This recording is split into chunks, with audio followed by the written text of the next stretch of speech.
उपभोक्ता मान मनमानी भाव में जो सब कार्य चली तार प्रतिवाद आज सालेपुर ठारे सालेपुर उपभोक्ता माने एवं सालेपुर पाखापाखि अंचल उपभोक्ता माने एकाठी होते प्रतिनिधि माने एकाठी होते एवं आगामी दिन आंदोलन प्रस्तुति घोषणा कले से परिप्रेक्षी में आम राज्य कमिटी तरफ मुझे आम एडवाइजर रवि दास आम आसलु आम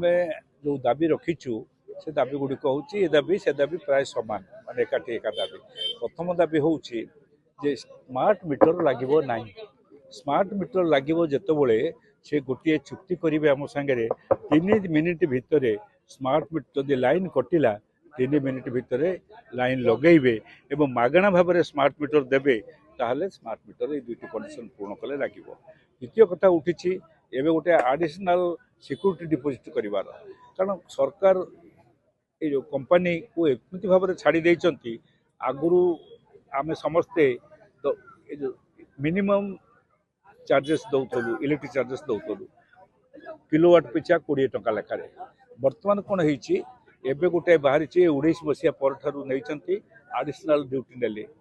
माने ये ड्यूटी आमर सिक्यूरिटी डिपोजिट ने से सिक्यूरिटी डिपोजिट नहीं रखी तार किसी यूटिलाइजेशन नहीं। देखो सालेपुर विद्युत उपभोक्ता संघ पक्षर आज डिविजन ऑफिस सम्मुख में जो धारणा सभा है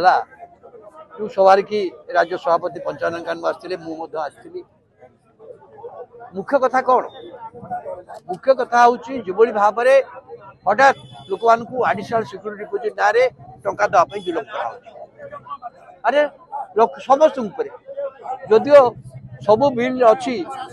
fixed energy charge monthly fixed energy charge प्रति बिल दिया प्रति बिल प्रति मास सहित आडिशनाल सिक्यूरिटी मगाऊ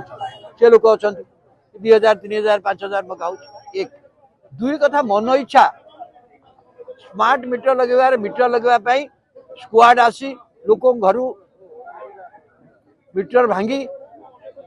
लक्ष टंका 2 लाख टंका 3 लाख टंका आम निरुपम साहू कथा जो नेलु 1,70,000 टंका फाइन 1,70,965 से घरे बुढ़ा बुढ़ी अच्छा कहीं ना घर 11 दिन अंधकार से अच्छा जुलम देखो एवं से लोक बुली बुली एसडीओ एसडीओ हेड ऑफिस जाई बुझला कहते केस कर अरे कुछ बुझी पारुनी।